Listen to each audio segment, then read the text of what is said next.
Los Baillo termina siendo más para resolver dudas metódicas que ustedes tengan sobre trombosis venosa profunda, que enseñarles trombosis venosa profunda, porque ya en esta altura del negocio ya ustedes deben saber manejarla, saben la anticoagulación y todo. Pero de todas maneras les voy a recordar ciertas definiciones básicas. Una trombosis venosa profunda es la aparición de un coágulo de sangre o trombo, ¿sí?, en el sistema territorio venoso profundo. Acuérdense que nosotros tenemos 7 territorios venosos en nuestras extremidades por lo general. Los más comunes y los más conocidos son las superficiales, las perforantes y el sistema venoso profundo, ¿sí? Este sistema venoso profundo para nosotros en los miembros inferiores va a tener una parte proximal y una parte distal. Uno puede hacer trombosis venosa en cualquier localización de una vena. Desde el cerebro hay trombosis, como en el caso que tú querías, una trombosis de senos venosos. En extremidades superiores, en tórax, en cavidad craneal, en cavidad abdominal, uno puede hacer trombosis de la vena cava. Y la más frecuente, que es la que uno más comúnmente ve y más fácil diagnostica, la trombosis de miembros inferiores. Virchow decía que uno tiene que tener por lo menos factores de riesgo, que hay una teoría clásica, que es la teoría de Virchow, que habla de que uno debe tener por lo menos estos, mínimo uno de los componentes para hacer lesión vascular. Uno es lesión endotelial, que se daña algo dentro de nuestro vaso sanguíneo, que produzca y aumente la reacción que hace el cuerpo normalmente para hacer activación de la cascada de coagulación. Esta es su alteración del flujo venoso. Los estudiantes que se quedan quieticos y no se mueven, no, las personas que viajan durante mucho tiempo, las personas que están en decúbito prono mucho tiempo porque están postradas en la cama, o simplemente algunos que no tienen un buen sistema venoso muscular. Acuérdense que la segunda bomba cardíaca es nuestro gastronemios, ¿no? ¿Sí? Nosotros cada vez que pisamos, apoyamos el pie, nuestra planta del pie es como una esponja, hace presión hacia arriba, y el gastrocnemio o gemelos hacen mayor presión y ayudan con el bombeo venoso, es nuestro segundo corazón. No sé, las personas que no tienen buen gastrocnemio, ¿qué le pasa? Empieza a hacer insuficiencia venosa. Por eso es que es tan importante educar a nuestros pacientes en hacer actividad física constante. Y como tal, la hipercoagulabilidad, ¿listo? Entonces vamos a hablar de cada uno de ellos. Entonces, un estado hipercoagulable, entonces, ¿qué cosas pueden hacer que yo tenga mayor facilidad para estar o para presentar o hacer formar un trombo? Tumores malignos, el embarazo, ¿sí? Algunos factores hormonales, sobre todo en las mujeres, los pacientes, las niñas que toman anticonceptivos hormonales, tratamientos con estrógenos, traumatismo reciente. Nada más, uno puede que no tenga fractura y la inmovilización, pero el traumatismo sobre el sistema venoso, que a veces son intensos, puede producir aumento de la cascada de inflamación. Enteropatía inflamatoria, síndrome nefrótico, estar séptico o tener una trombofilia. Lesiones en la pared como tal, traumatismo, cirugía, punción venosa, están muy frecuentes sobre todo en las extremidades superiores. Pacientes que desafortunadamente lo funcionan muchas veces y empiezan a hacer coágulos repetidos y terminan haciendo una TF. O los pacientes que les ponemos catéter venoso central o catéteres de Magurka hacen más fácil trombosis venosa. ¿Por qué? Porque el material de que están hechos nuestros catéteres, que es un látex suave, es fácil para que primero se peguen las bacterias, pero también para que las plaquetas adquieran tradición plaquetaria. Acuérdense que los trombos no solamente están hechos de plaquetas, sino también de glóbulos rojos, de plasmina y de fibrina, ¿no? Entonces, obviamente eso aumenta. Valvulopatías, arteriosclerosis, son las permanentes y esta es circulatoria. Entonces, pacientes que hacen fibrilación auricular.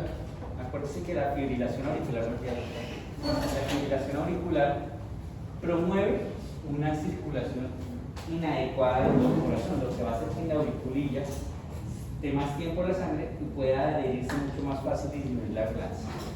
Disfunción ventricular izquierda, inmovilidad, parálisis, que ya la hemos hecho.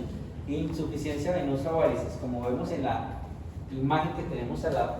No es lo normal tener una venita bien bonita, como la de los fisiculturistas, que se ve larga, grande, que no tiene ningún problema, a la de las viejitas que les vemos en las piernas que tienen cordón. Obviamente el flujo en la de esas piernas va a ser mucho más difícil y va a tener la facilidad que en eso haga descanso venoso y vaya a ser un estado procoagulable. Entonces, ¿cómo funciona nuestra cascada o nuestro daño tisular? Hay varios factores, como el factor tisular, el PA1 y el CAM1, que pueden hacer que se active la cascada de la coagulabilidad y haya una activación leucocitaria. Esta activación leucocitaria activa nuestros neutrófilos y nuestros neutrófilos activan toda la cascada de la coagulación, intrínseca y extrínseca. Aunque acuérdense que ya prácticamente no estamos hablando de las dos fases como antes, sino una sola que está haciendo todo. Y obviamente esto me va a llevar a una activación plaquetaria.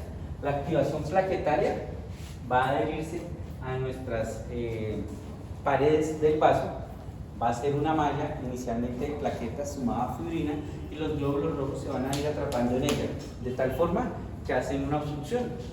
Cuando la obstrucción es parcial, pues no hay tanto problema, pero cuando la obstrucción es total, es donde empiezan los problemas ahora, que es que disminuye el retorno venoso, ¿sí? Cuando disminuye el retorno venoso es que se produce el edema, la inflamación, los cambios de coloración, que vamos a hablar adelante en la clínica, ¿sí? Este edema, y lo más importante es entender que nuestro sistema venoso, si se comprometen más partes del mismo sistema, va a haber mayor compromiso. Y hay una compromisión grande que son las fascias alba-dolens y alba-cedulens, que más adelante se las voy a mostrar. Y que realmente son la urgencia más grande de una trombosis venosa profunda. La prevalencia de trombosis venosa profunda, como la vemos aquí, la mayoría en hospitalización, ¿sí? Desde los años 2000 más o menos, se incrementó una campaña que era empezar a hacer índices para mirar qué pacientes necesitaban o no necesitaban una cosa que llamamos tromboprofilaxis. Y nos dimos cuenta que si empezábamos tromboprofilaxis de forma temprana en nuestros pacientes, disminuíamos el riesgo de hacer trombosis venosa profunda. Por eso ustedes ven que nosotros estamos en algunas escalas, ¿como cuáles? Palos. Palo, ¿sí? ¿Escala cuál otra? Bueno, Palo es la más conocida que tenemos, ¿sí? Que me miran, qué factores de riesgo tiene mi paciente. Si tiene cáncer, si tiene cirugía mayor, si tuvo un trauma mayor, si estuvo hospitalizado, si lleva mucho tiempo quieto. Entonces, lo que nos ayuda a decir es si ese paciente se beneficia o no se beneficia de poner tromboprofilaxis. Porque nos dábamos cuenta que ese paciente que dejábamos mucho tiempo terminaba con un cuadro después de dificultad respiratoria súbita. Entonces, mirábamos en retrospectiva porque hizo un tromboembolismo pulmonar, porque hizo una trombosis venosa profunda secundaria a un paciente que no estuvimos pendientes de que necesitaba anticoagulación. A veces tenemos falsos positivos, pacientes jóvenes que uno dice no necesitan anticoagulación, pero son obesos, tienden a ser mujeres, ¿sí? Hacen más fácil trombosis venosa profunda desafortunadamente y no les ponemos anticoagulación y terminan con la trombosis venosa. Con el advenimiento de la nueva patología o el virus nuevo que llamaban hace 3 años del COVID, es un estado procoagulable muy intenso y todos nuestros pacientes con COVID prácticamente terminaban con tromboprofilaxis. Y según el dímero D, lo anticoagulábamos porque el riesgo de hacer un tromboembolismo pulmonar con una sin evidencia de trombosis venosa profunda era más alta. Además, en la pandemia nosotros no teníamos radiólogos que entraran todo el tiempo al COVID, ¿no? Normalmente los que entraban al COVID eran los internistas, o los cirujanos, o los intensivistas, o los emergenciólogos y los médicos generales. Un radiólogo iba de vez en cuando y decía, no, si eso no tiene una TDP clínica no le va a hacer el doble. Entonces terminamos anticoagulándolos por dímero D. En la niñez, ¿cuál es la prevalencia? 1 en 100.000 individuos. Es muy raro que un niño haga una trombosis venosa profunda. Hasta los 45 años, 1 en 10.000 individuos. Pero después de los 45 años se incrementa mucho más el riesgo, 1 en 100.000. Y cuando uno empieza a tener 75 años hacia arriba y la movilidad aumenta, empieza a haber 1 en 100. ¿Sí? Entonces, miren lo importante de nuestros pacientes adultos mayores. O hacer tromboprofilaxis mecánica o hacer tromboprofilaxis química, farmacológica. Doctora, ¿cuál es la dosis de tromboprofilaxis para un paciente renal crónico de 80 años que pesa 60 kilos? ¿Cómo así que no sé? ¿Ya cuántas semanas del semestre llevamos? segundito que me está subiendo el rojo.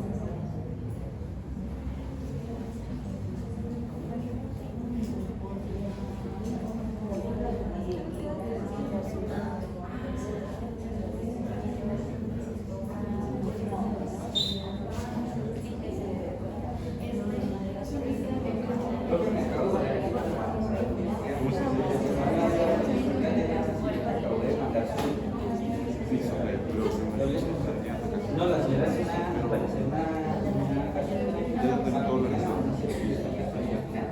y acá de señora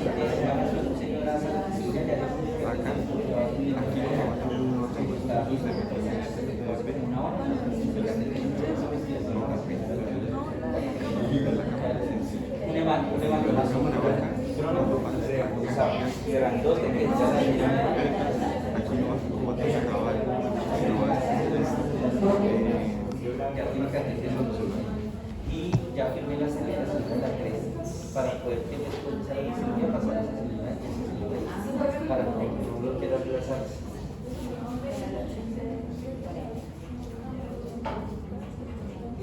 Pues lo podríamos ir la señal. Algo de mando de contrapulsación de nueva de la papel. No sé si lo quieran relajar. Una parte bastante caída. Y el otro curso bien más por eso. Acabamos de hacer por favor que no pasa nada. Que se rompió el lápiz.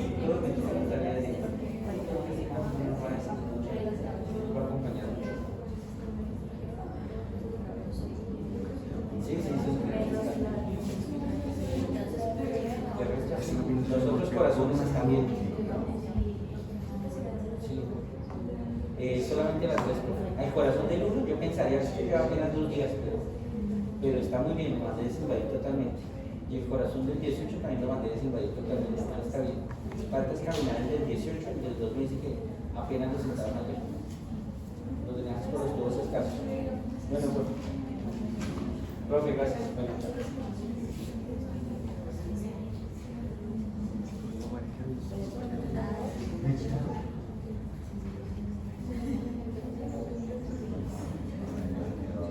Es que estaba de turno en la voz también, entonces el profesor profe H para hablar. Pero bueno, ese no es tanto problema. Entonces, muchachos, tenemos que tener muy claro la anticoagulación, la tromboprofilaxis y la anticoagulación. ¿Sí? Entender que la tromboprofilaxis es una cosa, es la prevención, y la anticoagulación es cuando ya tengo el trombo. ¿Sí? Ahorita más adelante vamos a hablar de anticoagulación. Pero entonces, ustedes no se pueden dejar engañar de la edad, del peso y de eso. De pronto hay unos determinantes aparte. Entonces, para paciente sano con función renal normal, 40.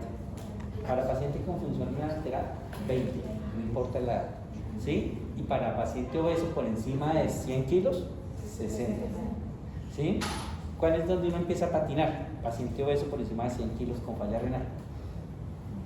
¿Sí? Entonces realmente las guías dicen, prefiero que lo deje con 60 a que le dé el trombo. ¿Sí?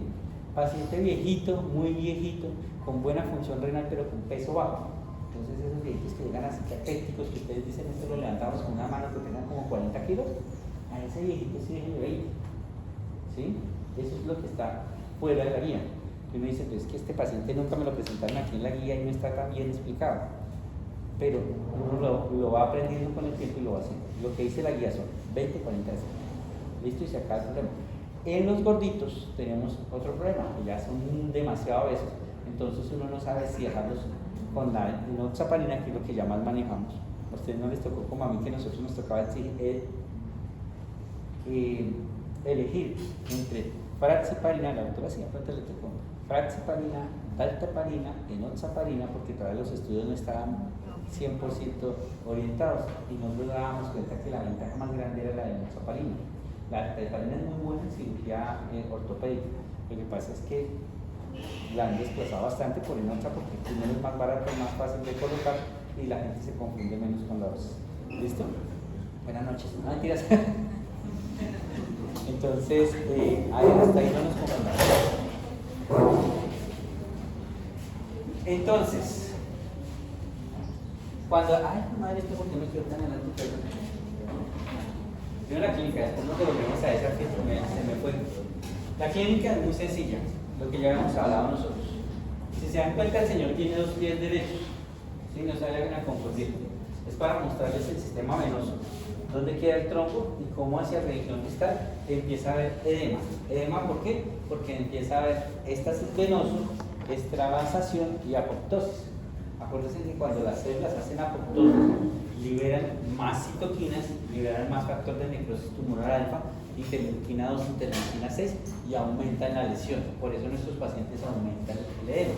¿Cuánto mayor debe ser ese edema para que sospechemos la trombosis venosa profunda? Más de 2 centímetros, como dice la escala de Wells. De ahí fue donde sacaron ellos eso.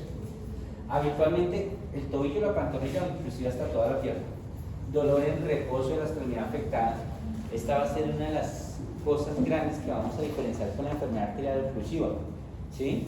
El dolor de la trombosis venosa hasta en reposo va a estar presente y va a haber bastante dolor en la dorsiflexión, que es el signo de Hoffman, que ahorita lo vamos a ver. Aumento de la temperatura de la zona sin llegar a ser celulitis. Acuérdense que la inflamación también aumenta y el factor de necrosis tumoral alfa aumenta y la interleuquina 2 la pirencia de la zona, la temperatura de la zona sin haber infección. Los que han rotado conmigo y han leído Sobreviviendo a la sepsis entienden ya claramente que SIRS no es igual a infección, ¿sí? SIRS es respuesta inflamatoria sistémica, no es igual a infección, ya que hay un SIRS pequeñito localizado en esta zona. Hay congestión del sistema venoso, inclusive se alcanza a tocar la vena, cuando hacen ustedes ejercicio que se tocan las venas, en las piernas también se alcanza a ver, y algo de rubor en la zona. Entonces, los signos más comunes que a uno le hacen aprender, pero que muchas veces en la práctica no los ve 100%, ¿sí? Más importante, la maniobra de Hoffman. Hay gente que confunde Hoffman con algo, ¿sí? Porque cuando uno hace la maniobra de Hoffman, toca la pantorrilla.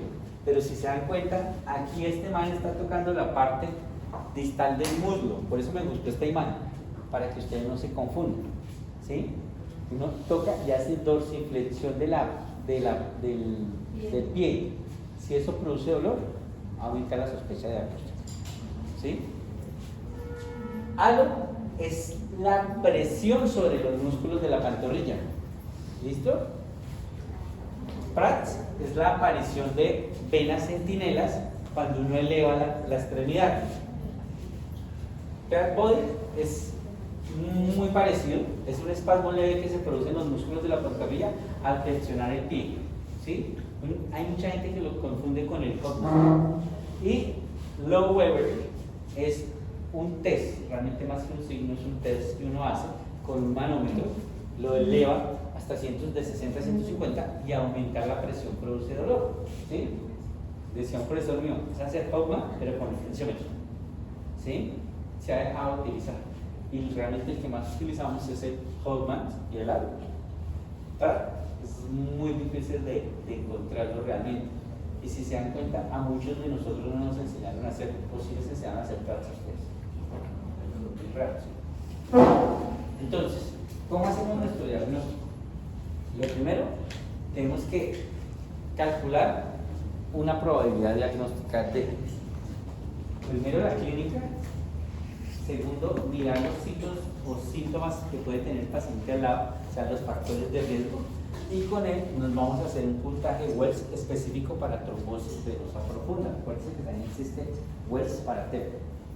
La diferencia, realmente, en muchos de ellos lo que nos muestra es el edema y la diferencia. Entonces, todos tienen un puntaje. Vamos a calcular que este es más dicotómico. Cuando hacemos TEP tiene 3 colas. Este realmente tiene 2 colas: improbable y probable. Improbable es 0 a 1, o sea que el riesgo realmente ustedes piensan que no es tan alto. Y probable mayor a 1, o sea, muy sencillo. Cáncer, desde que ustedes tengan cáncer y en una pierna, ya tienen que sospechar en trombosis venosa. Inmovilización del miembro inferior por más tiempo y tienen dolor y edema clínica, tienen más. Cirugía entre las 12 semanas pues tiene más. Sensibilidad del territorio venoso, tal. La diferencia gemelar de más de 3 centímetros le da edema con fobia y antecedente de TBP. ¿Qué le quita y le resta bastante valor? Otro diagnóstico probable. Entonces es el paciente que viene con celulitis, rubor, calor, eritema, ¿sí? Que está haciendo fiebre, marica, probablemente no tiene TBP, lo que tiene es una celulitis en ese miembro. Nos pasa que a pesar de que hacemos el Wells nos da de probabilidad baja, el médico general sigue solicitando el Doppler del miembro inferior. Entonces, tengamos un poquito más de criterio en eso. Acuérdense que pues, desafortunadamente no nos va a dar 100% siempre el este. En la hipotónica, entonces, cuando es improbable, uno puede hacer una cosa que es pedir el dímero D.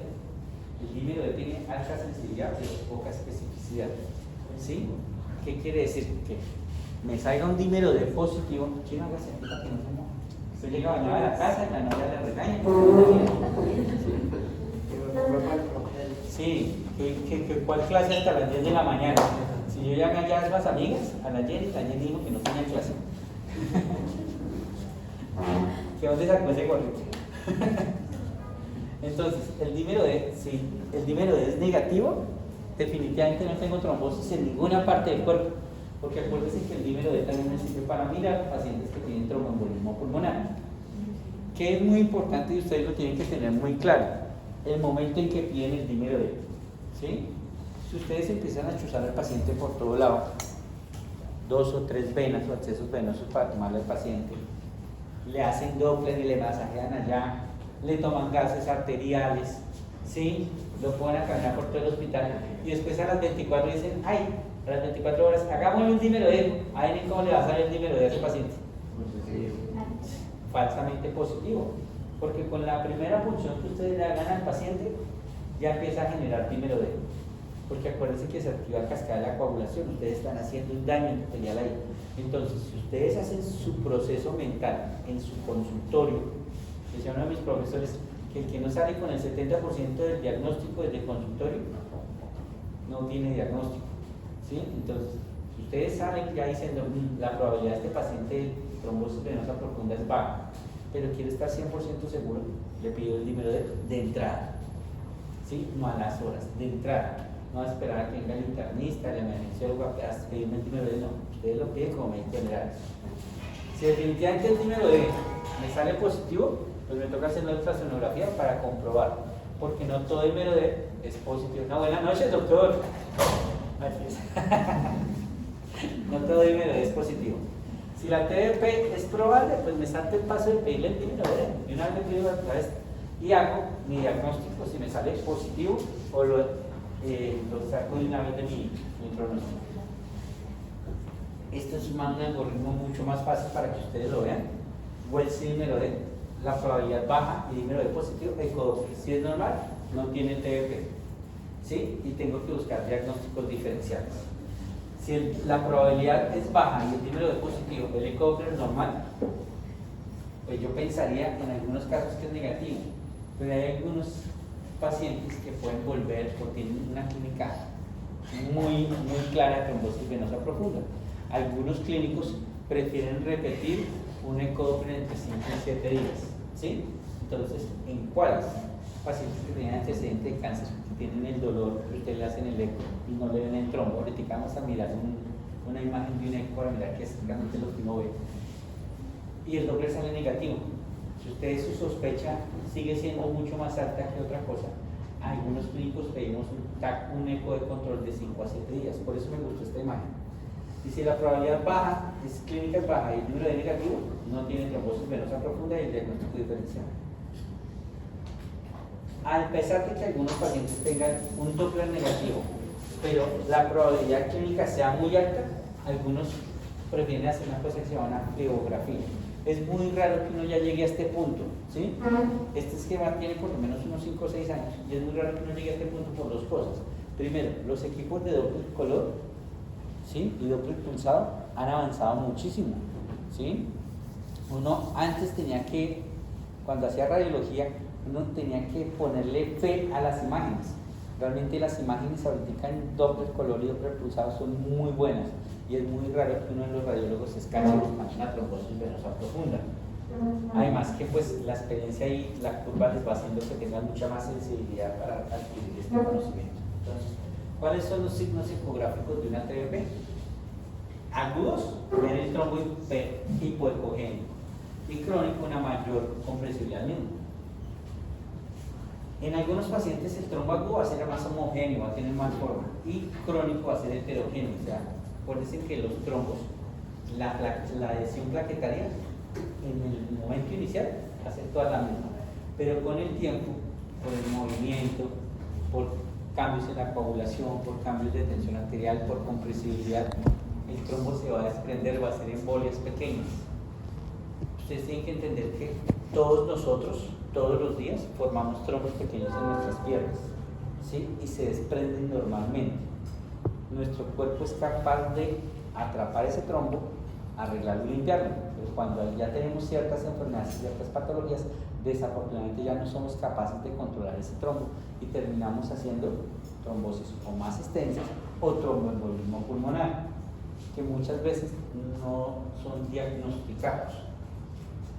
La alteración del calibre de la vena, cuando es aguda, aumenta el calibre de la vena, pero cuando es crónica, disminuye. Se han escuchado, me imagino que en las rondas que les leemos algunos Doppler que dicen trombosis venosa subaguda parcialmente recanalizada.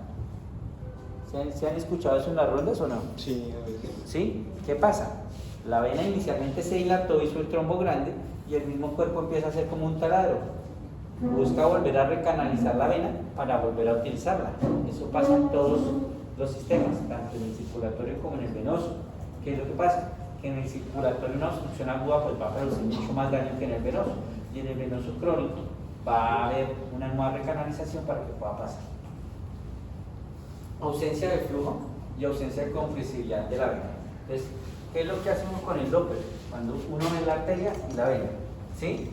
La arteria en el Doppler pulsa, ¿sí? Salta. La vena no salta. La vena lo que uno hace es picharla con el aparato y comprimirla. Cuando la sube, vuelve y se comprime. Cuando uno tiene un trombo, la vena no se comprime, se queda dura como si fuera un nervio, ¿sí? Los nervios uno también ya los puede enlazar. Entonces esa es la diferencia. Y el test de compresibilidad es lo que uno hace con el aparato o con el Doppler. Entonces, importante un término que muchos de nosotros no entendemos porque no nos lo explicaron y nunca lo buscamos, para poder diferenciar y saber cómo vamos a dar el tratamiento. ¿Qué es una trombosis venosa? Proximal y distal, ¿sí? Entonces, lo proximal ¿a qué se refiere? A los callados, ¿sí? De la ilíaca interna y la femoral, o el callado que viene aquí de la tibial anterior y la tibial posterior hacia el hueco o el hueco zona de Hunch o el anillo de Hunch. ¿Listo? ¿Esto para quién? Para que ustedes sepan a quién tenemos que anticoagular. Realmente uno dice que las trombosis venosas distales no se anticoagulan. Se les puede hacer un control angiográfico y un control de Doppler para mirar si se extendió o no y definir la anticoagulación. Pero todo trombo proximal a los callados, ¿sí? Por eso esta poquita la ponen ahí y la ponen más. Es porque si estás cerca del callado, aquí en la tibial posterior o al anillo de Hunch o arriba a las dos, puede hacer más riesgo de embolismo y por lo tanto más riesgo de tromboembolismo pulmonar. Entonces, esto ya lo vimos, cómo se forma el estímulo trombogénico, la formación de trombina, que es donde actúan. En la formación de la trombina, los antagonistas de la vitamina K, o sea, la warfarina. En la formación de la trombina, las heparinas.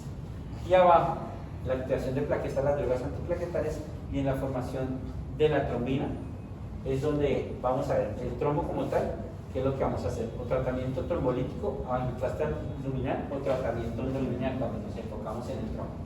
Profe, entonces los trombos proximales sí se anticoagulan. Ahí está la decisión. Vamos a hacer esto. Perdón, aquí me devuelvo uno. ¿Se acuerdan que les dije que se me va a levantar? Entonces, precisamente quedan las dos. Las puse en dos para que entendieran un poquito más esta parte. ¿Listo? Entonces, ya te lo voy a explicar. Cuando tenemos una trombosis venosa profunda por ultrasonido, tenemos proximales y distales. ¿Cierto?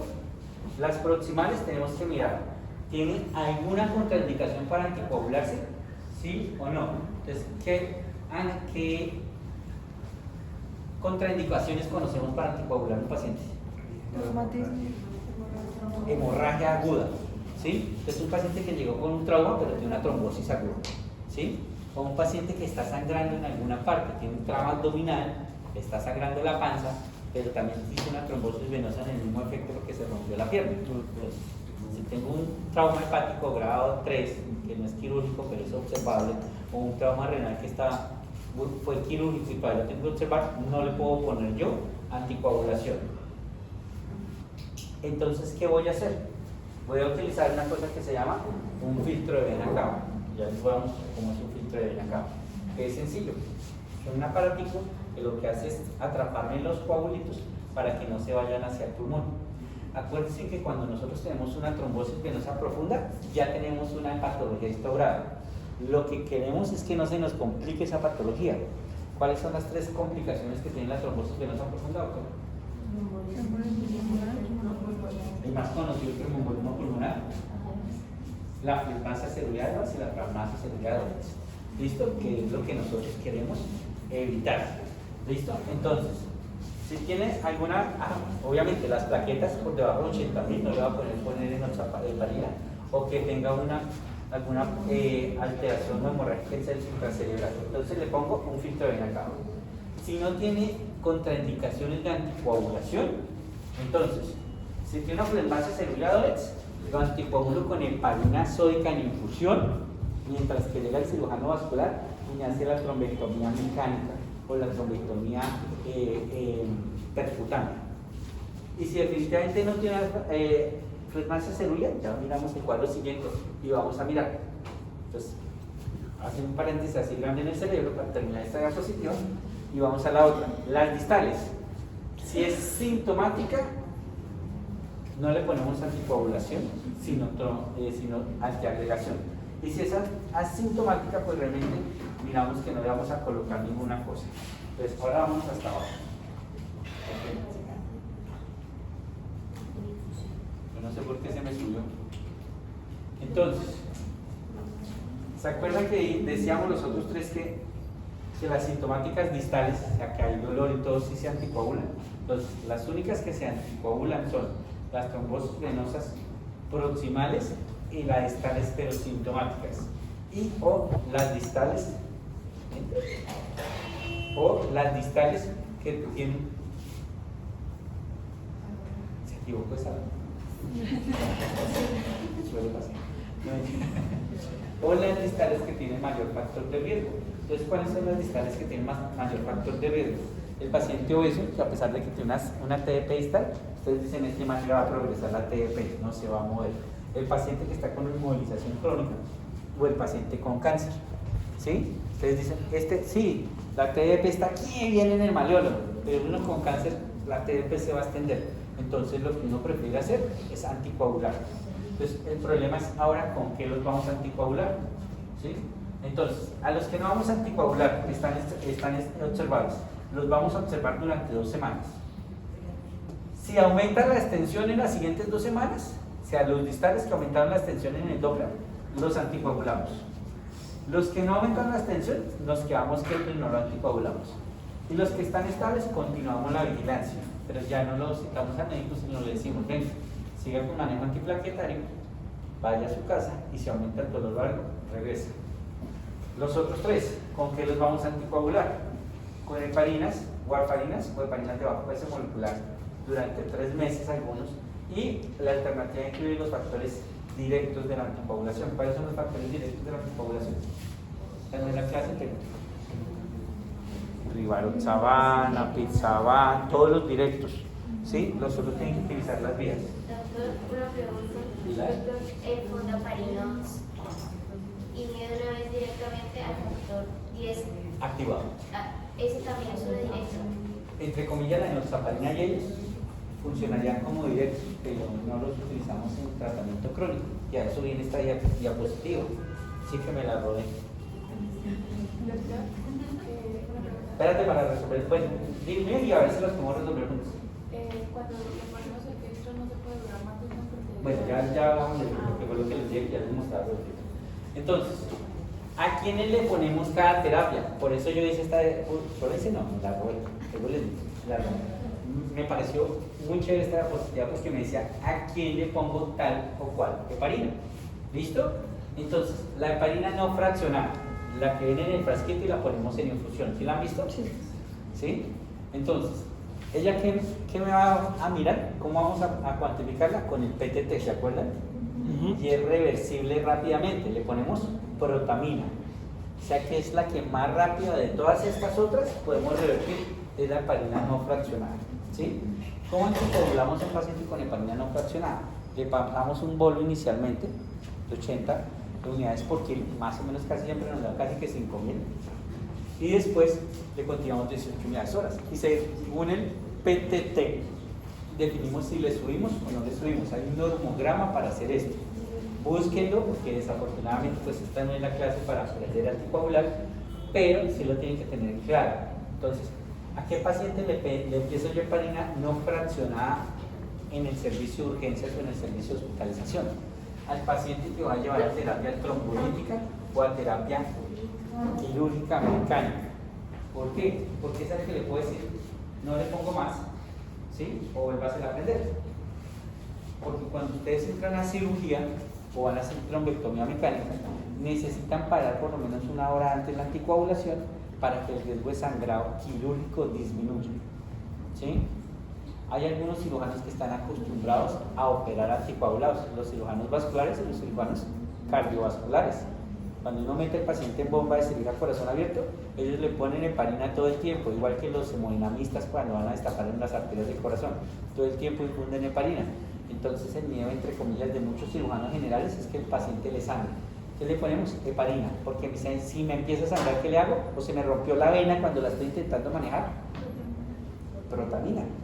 Y apago y a la hora ya es inactiva supuestamente. ¿Listo? Eso dicen los estudios.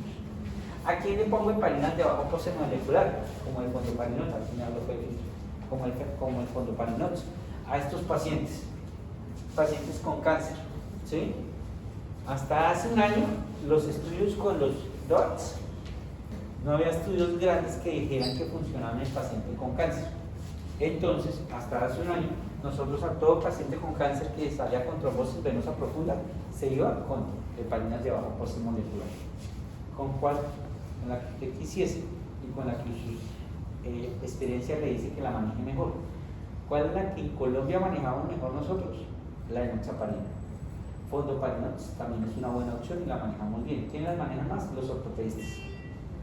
Muchos de los pacientes de cirugía ortopédica salen, a veces, no en este hospital, en este siempre salen con enoxaparina, con fondoparinox profiláctica, y se hace la trombosis venosa profunda, termina siendo más eficaz. ¿Qué otro paciente? La mujer embarazada, ¿sí? Todos los estudios ayudan a que si una mujer embarazada hace una trombosis venosa profunda después del tercer semestre del primer trimestre del embarazo, le zampan heparina de bajo peso molecular, ¿sí? ¿Por qué? Porque el riesgo de sangrado para el feto es menor, por el riesgo que un DOT o una vitamina K le produzca daño al feto es mucho menor. Entonces, por eso utilizamos el enoxaparina. Enfermedad hepática y coagulopatía. ¿Listo? Entonces, básicamente a eso. ¿A quiénes les ponemos los nuevos anticoagulantes o los anticoagulantes directos? Ya en este momento casi que a todos los pacientes. Antes decíamos que a los pacientes que tenían enfermedad renal eran exclusivos los de vitamina K dependiente, pero ya tenemos estudios que muestran medicamentos como el apixaban en pacientes con enfermedad renal crónica, le podemos utilizar de una forma segura. La diferencia es la dosis, ¿sí o no?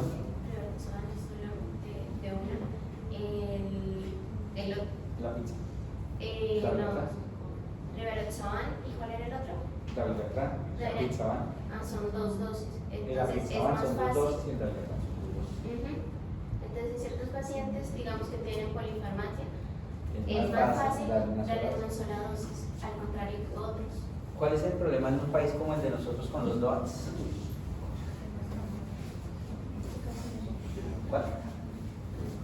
Que son muy caros. Sí. Entonces, Y que más ustedes en fácil. Tiririti, Antioquia, no van a conseguir una farmacia a las 2 de la mañana para conseguir, o a las 10 de la mañana. Aquí venden la pizza. ¿Sí? Entonces, por eso es que terminábamos anticoagulando muchos pacientes con los inhibidores de la vitamina K. ¿sí? Entonces, y desafortunadamente sigue pasando aquí. Hace 2 días le íbamos a dar salida a una señora con apixaban y no la pudimos mandar para la casa hasta el siguiente día porque en la EPS no le daba apixaban y eso que está aquí en Bucaramanga. ¿Sí? Entonces es muy importante que cuando ustedes vayan a mandar sus nuevos anticoagulantes, sabes que son muy buenos, es muy chévere porque, como dijo la doctora, muchos de ellos son de una sola dosis y lo segundo, ustedes no le tienen que hacer control de INR, ¿sí? Porque no lo necesitan, entonces es mucho más fácil para el paciente, más cómodo. En cambio, si yo tengo una vitamina K dependiente, dependiendo del paciente, entonces eso es tema de otra clase, pero cuando ustedes tienen un paciente anticoagulado con vitamina K, con warfarina y es sensible o tiene un INR largo, le tienes que hacer casi que control semanal, ¿sí?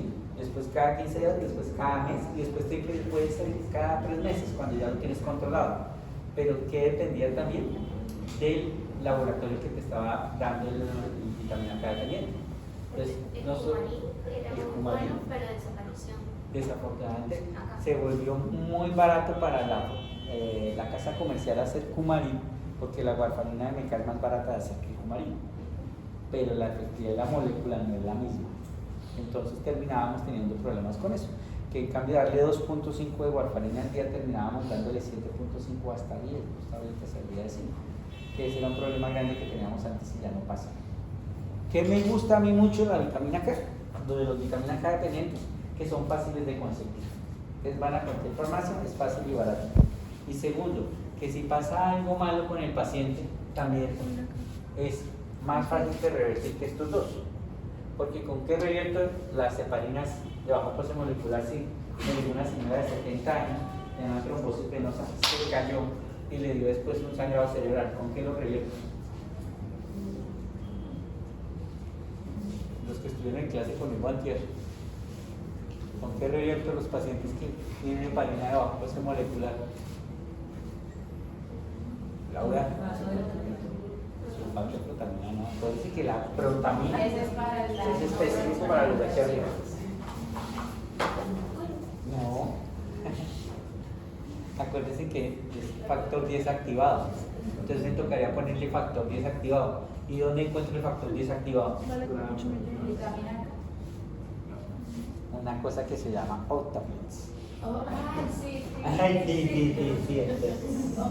Octaplex, ¿sí? En cambio, si tengo vitamina K y me empieza a sangrar, o por lo menos tiene un INR muy elevado, pues lo revierto con vitamina K inicialmente, y si está sangrando, ahí sí con plasma, ¿sí? No me sirven los otros. Entonces, para estos dos no me sirven ni el plasma, ni las plaquetas, ni nada de eso. Y ya una cosa muy terrible, nos tocará mirar que yo necesitaba. Entonces, esta es una de las complicaciones más graves, además del tromboembolismo pulmonar, es la flegmasis celular. Si ven la diferencia en la extremidad, cuando vean esto, ustedes tienen que pensar dos cosas. Y ahorita lo vamos a ver con la diferencia con la enfermedad arterial oclusiva. Las cerullas, ustedes la van a ver roja, brillante y tensa, como si estuviera infectada. Entonces, es dura. Y la alba va a estar blanca, pero todavía va a estar caliente. En cambio, en la enfermedad arterial oclusiva va a estar fría y seca. ¿Listo? Esto es una complicación grave, porque tuvo que comprometer los dos sistemas venosos, la ilíaca y la femoral. Entonces, ¿qué toca hacer? Anticoagularlos con heparina en infusión sódica y llamar al cirujano vascular para que abra la pierna. Mira aquí cómo se ve rótico y que cambia la coloración. ¿Por qué? Porque todas las toxinas que tenía la pierna se acumularon hasta aquí y la pierna entra en un momento de apoptosis celular y de mayor liberación de citoquinas, de todas las interleuquinas que me van a producir mayor daño en nuestro paciente y más alteración vascular. Entonces, esta es la complicación más grave. Entonces, el filtro de vena cava. Ahora sí, el filtro de vena cava, hay varias presentaciones, pero la más conocida es esta. ¿Sí? Como los cositos con los que uno juega. ¿Sí los han visto? Entonces, se implanta, pero ellos tienen una localización específica. Primero, el filtro no es eterno como decía la doctora. Entonces, ¿cuánto nos puede durar un filtro? Depende del paciente. Sí, depende del paciente y lo que usted necesite. Hay pacientes que le ponemos el filtro, lo llevamos a una cirugía los arreglamos y después de eso, a los 2 o 3 días, le puedo quitar el filtro. Porque lo que me preocupaba era el sangrado. Entonces el paciente con el trauma hepático, que llegó a urgencias, tenía una trombosis venosa profunda, pero no puedo hablarlo, y necesito que no se me vaya el trombo para el pulmón. Entonces, pongo el filtro, lo llevo a cirugía, soluciono el problema agudo y le quito el filtro. ¿Sí? Pero hay pacientes que necesitan el filtro de forma crónica. Realmente la evidencia dice que máximo serían 2 meses, pero lo ideal, por eso es que nosotros tenemos ideales y máximos, lo ideal es menos de 1 mes con el filtro, porque el mismo filtro se coagula, se trombosa, y al trombosarse deja de ser efectivo. Entonces, ¿qué necesito yo? Saber el momento. ¿Dónde pongo el filtro de vena cava? Pues en la vena cava. ¿Listo? En la inferior, ¿no? Arriba en la superior no me sirve nada mostrar evidencia. Si lo intentaron, pero no. Doctor, y cuando queda de por vida, toca anticoagular. Toca anticoagular. Entonces toca mirar qué hay. Anticoagulación aguda, a corto plazo y a largo plazo. ¿Listo? Que es realmente lo que uno más duda. Agudas, pues las heparinas endovenosas, que ya hablamos. ¿Sí? Enoxaparina con dopalinox. Es muy raro que uno ponga un anticoagulante directo, agudo. ¿Sí? Pero hay otros que lo hacen. A corto plazo, warfarina, heparina de bajo peso molecular, sobre todo en los pacientes con cáncer. Y a largo plazo, uno se va con warfarina o con los nuevos anticoagulantes orales. Y si toca en unos pacientes con heparina de bajo peso molecular, ustedes los escogen. ¿Cuáles? Los que ya vimos allá. Cáncer, embarazadas, hepatopatías, hepatopatías, que los otros no van a ser efectivos. ¿Listo? Lo que la doctora nos decía, chévere el rivaroxaban que inicia de una sola dosis sin necesitar. Otros, el apixaban, que se puede empezar con bolo. A diferencia del rivaro, el apixaban sí necesita un bolo de inicio. Entonces uno le deja 10 miligramos cada 2 horas por 5 días y después 5. Y dependiendo, ¿no? Si son más viejitos, si tienen la fracción de la tasa de filtración comprometida, entonces empiezo con 5,5 y después me bajo con 2. Doctor, es que yo también no sé si estoy, pero digamos la warfarina, tú te la debes de tomar y sigue actuando después de cierto tiempo. Sí. Pero entonces aquí con la warfarina, aquí no está. Con la warfarina tenemos una cosa muy importante que ustedes tienen que aprender. Pues cuando yo era chiquito así como ustedes, a mí me enseñaron que la warfarina tenía una cosa que se llama inicio protrombótico, o sea que los primeros 2 días del inicio de la warfarina, ella aumentaba el riesgo de hacer trombos. Entonces siempre que iniciamos warfarina debe ir acompañado de una heparina de bajo peso molecular. Los primeros 3 días hasta llegar a obtener un INR adecuado. ¿Cuánto debe ser mi INR adecuado para un paciente con CBF? De 2 a 3. Pero acuérdense que el INR depende también de la patología. Para la que estamos hablando nosotros, de 2 a 3. Pero es diferente para las válvulas mecánicas, de 2.5 a 3.5. ¿Sí? Entonces, o para los trombos intracavitarios, de 2.5 a 3. ¿Sí? Un poquito baja, un poquito más la esta, 3.5 como la válvula. Pero siempre tú debes tener un INR de control. Si ya el INR de control empieza a estar por encima de 1.5, tú ya estás más tranquila que no va a ser ese factor propogular. Pero entonces ahí es donde tú debes hacer. Cuando inicia la terapia, uno debe tener INR antes, a los 2 días. No sirve que le tomes al siguiente día porque no va a servir para nada. 2 o 3 días y después lo debes volver a ir a la semana. Ahí es donde yo te decía que a la semana, si ya cuadraste tu warfarina, lo haces a las siguientes 2 semanas, después al mes y después cada 3 meses y a veces hasta cada 6 meses. ¿Cuál es el problema de la warfarina? Que depende también de la alimentación del paciente. ¿Sí? Porque si se la pasa comiendo lechuga y espinaca, pues nunca voy a llegar a los niveles óptimos. ¿Sí?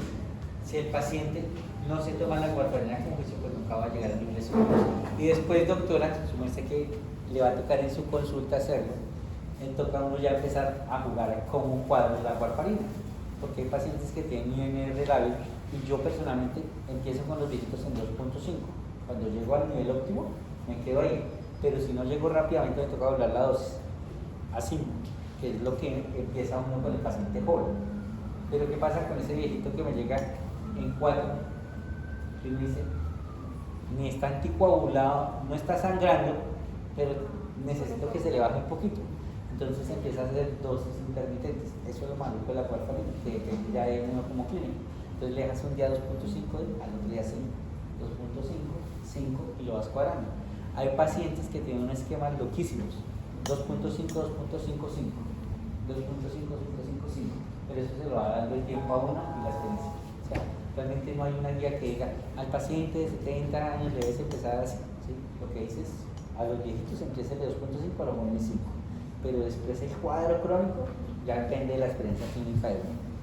Por eso los tienden a mandar ya a las clínicas de anticoagulación, donde los familiaristas, los internistas hacen el control crónico. Y si ya definitivamente no pueden, pues hablamos con el hemetólogo para definir cuál es el mejor esquema de anticoagulación, y son los que terminan poniendo en el labio con facilidades sagradas recibiendo enoxaparina cada 2 horas.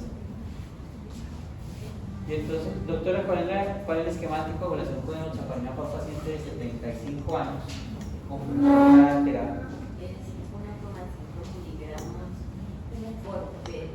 Sí, 1, o sea, eran 40 miligramos, dijimos, pero que si tenía falla, entonces 20. Pero, o sea, no, si anticoagulación, hermano, no me la confunda. o sea, eran 40 cuando estaba normal, 20 cuando tenía falla y 60 si era obeso. Sí. Sí. Mire, Pero anticoagulación no tromboprofilaxis, anticoagulación con enoxaparina en un paciente con falla renal y 75 años. pero ahí podemos utilizar la fórmula No 20 tampoco. de 1,5 miligramos. Tampoco es 1,5. A ver, Chino, saque la cara por el curso. Estaba celebrando ayer el día de la mujer. No, 1 miligramo. 1 miligramo por kilogramo, ¿cuándo? Por 10. 1.5 miligramos. Por día, no, por día. Por día. Entonces, acuérdese, mire, es sencillo, no se confunda. Una cosa es tromboprofilaxis, que ya la dejamos clara, ¿sí o no? Usted la tiene clara. Y la anticoagulación es diferente. La anticoagulación para pacientes sin falla renal sanito, normal, menor de 75 años, es 1 miligramo kilogramo cada 2 horas.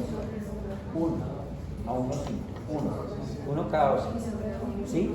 Hay un esquema loco que dice que 1.5 al día, pero ese no lo utilizamos, es 1 cada 2 horas. Para el paciente en falla renal, ¿sí?